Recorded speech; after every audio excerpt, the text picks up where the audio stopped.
आज हम बात कर रहे हैं बच्चों जिसकी ब्लड क्लॉटिंग का कोagulation ऑफ ब्लड की। देखिए जब किसी स्थान पर कट जाता है या इंजरी हो जाती है तो उस स्थान की blood platelets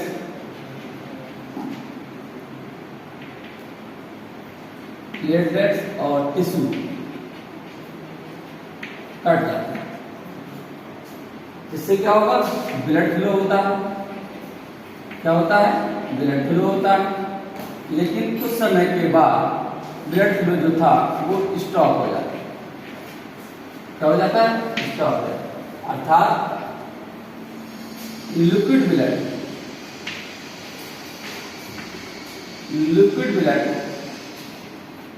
semi solid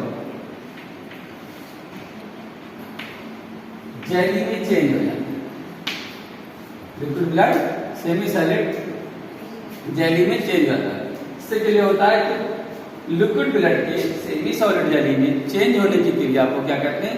blood clotting कहते हैं। और ब्लड क्लॉटिंग को तीन थ्योरीज में एक्सप्लेन करते हैं।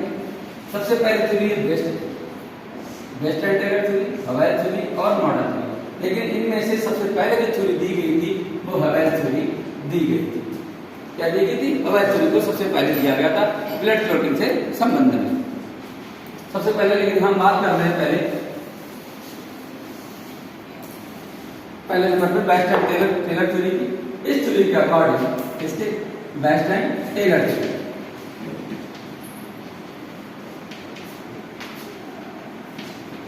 ये थ्योरी क्या कहती है? तो इस थ्योरी के अकॉर्डिंग ब्लड के अंदर 4 प्रकार के सब्सटेंस पाए जाते। नंबर 1 थ्रोम्बोप्लास्टिन,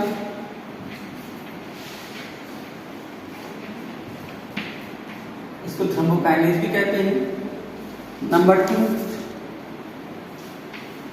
प्रोथ्रोम्बिन और नंबर 3 कैल्शियम आयन और नंबर 4 फाइब्रिनोजेन। तो इस थ्योरी के अनुसार ब्लड के अंदर 4 प्रकार के सब्सटेंस पाए जाते हैं। थ्रोम्बोप्लास्टिन, प्रोथ्रोम्बिन, कैल्शियम आयन और फाइब्रिनोजेन। इस थ्योरी को 3 स्टेप में स्टडी करते हैं। इसलिए 3 स्टेप में स्टडी करते हैं। कितने स्टेप में? 3 स्टेप में स्टडी करते हैं। सबसे पहले स्टेप ये कह रहे हैं जब कभी कट होता है,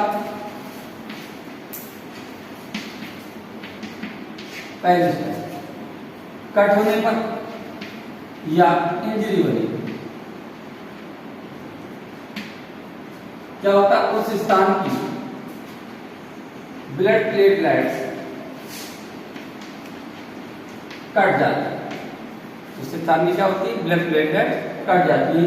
जिससे क्या होगा? इन ब्लड प्लेटलेट से थ्रोम्बोप्लास्टिन हार्मोन थ्रोम्बोप्लास्टिन एंजाइम, इसको थ्रोम्बोकाइनेज भी कहते हैं,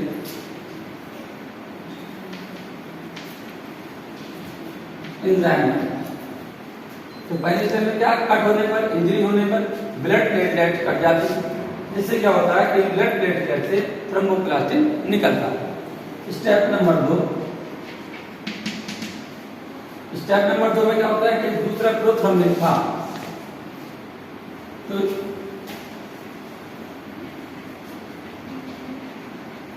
ये इनएक्टिव फॉर्म में होता है।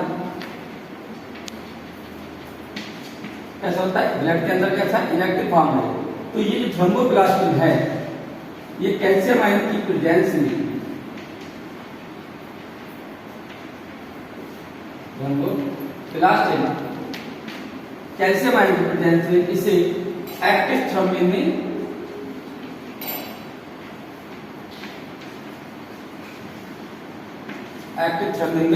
चेंज कर देगा। इसे क्या करेगा? ये तो थ्रोम्बोप्लास्टिन जो बना था ये थ्रोम्बोप्लास्टिन कैल्शियम आयन की प्रेजेंस में इसको इनएक्टिव प्रोथ्रोम्बिन को थ्रोम्बिन में, एक्टिव थ्रोम्बिन में चेंज कर देता। अब स्टेप नंबर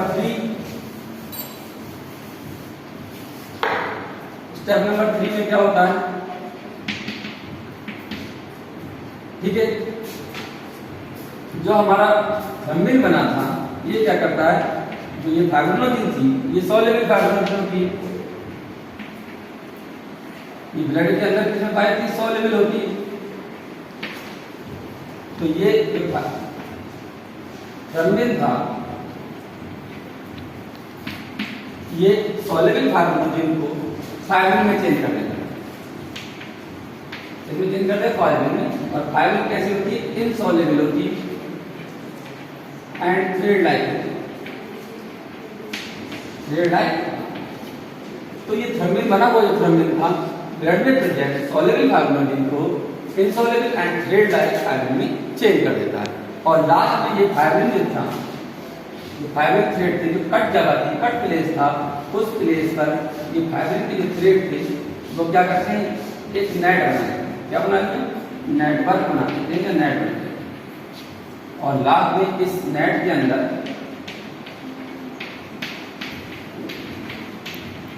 आरबीसी, डब्ल्यूबीसी और प्लेटलेट्स आकर फंस जाती है और ब्लड फ्लो रुक जाता है, अर्थात ब्लड क्लॉटिंग हो जाती है। स्टार्टिंग में जो ब्लड था, ब्लड क्लॉट था, जो ब्लड बना था वो सेमी सॉलिड जेली लाइक होता है, लेकिन एक टाइम के बाद, पर्टिकुलर टाइम के बाद ये हार्ड हो जाता है। तो यहाँ पर हम पहली थ्योरी की बात करते हैं, अब दूसरी थ्योरी की बात करते हैं, हवेल थ्योरी। तो अब हम बात कर रहे हैं हवेल थ्योरी की। हवेल थ्योरी की ब्लड क्लॉटिंग से संबंधित फर्स्ट थ्योरी, सबसे पहले ब्लड क्लॉटिंग से संबंधित अगर कोई थ्योरी दी गई वो हवेल थ्योरी। इस थ्योरी के अकॉर्डिंग जो ब्लड क्लॉटिंग की प्रोसेस है, जो ब्लड क्लॉटिंग की प्रोसेस जो है वो 2 स्टेप में कंप्लीट होती है। कितने स्टेप में कंप्लीट होती है, 2 स्टेप में कंप्लीट। स्टेप नंबर 1, इस थ्योरी का अकॉर्डिंग क्या है कि ये कह रहे हैं कि जो प्रोथर्मिन है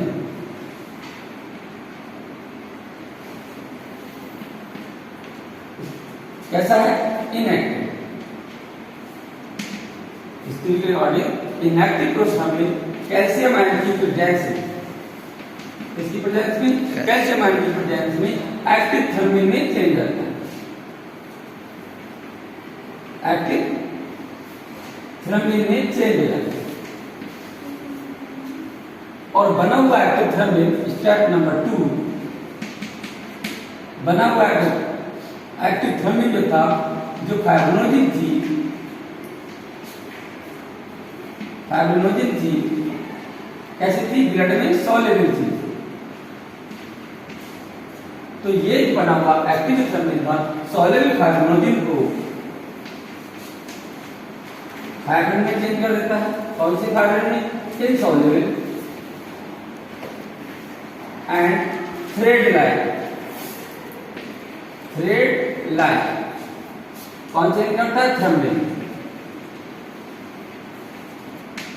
तो स्टेप नंबर 2 में क्या हुआ कि बना हुआ एक्टिव थर्मिन था वो सॉल्युबल फाइब्रिनोजेन को insoluble and thread like fibrin में चेंज कर देता है। और ये जो फाइब्रिन के थ्रेड थे, जो फाइब्रिन के थ्रेड थे वो उस कट प्लेस पर क्या करते हैं, एक नेटवर्क बना लेते हैं। जैसा कि हमने पिछले थ्योरी में पढ़ा था, एक नेटवर्क बना लेते हैं। और इस नेटवर्क में डब्ल्यूबीसी, आरबीसी और प्लेटलेट आकर, आरबीसी, डब्ल्यूबीसी और प्लेटलेट्स आकर फंस जाती है और क्या बन जाता है, ब्लड का क्लॉट बन जाता है, ब्लड का क्लॉट बन जाता है। लेकिन इस स्टेप के बाद के अलावा अगर हम बात करें तो जब ब्लड किसमें होता है, ब्लड कैपिलरी में होता है, इस थ्योरी के अनुसार कि जब हमारे कटा नहीं है, कहीं चोट नहीं लगी है, तो जो ब्लड हमारा ब्लड कैपिलरी में है, तो उस समय ब्लड के अंदर एक और पाया जाता है जिसे कहते हैं एंटी प्रोथर्मिन। इस थ्योरी के अकॉर्डिंग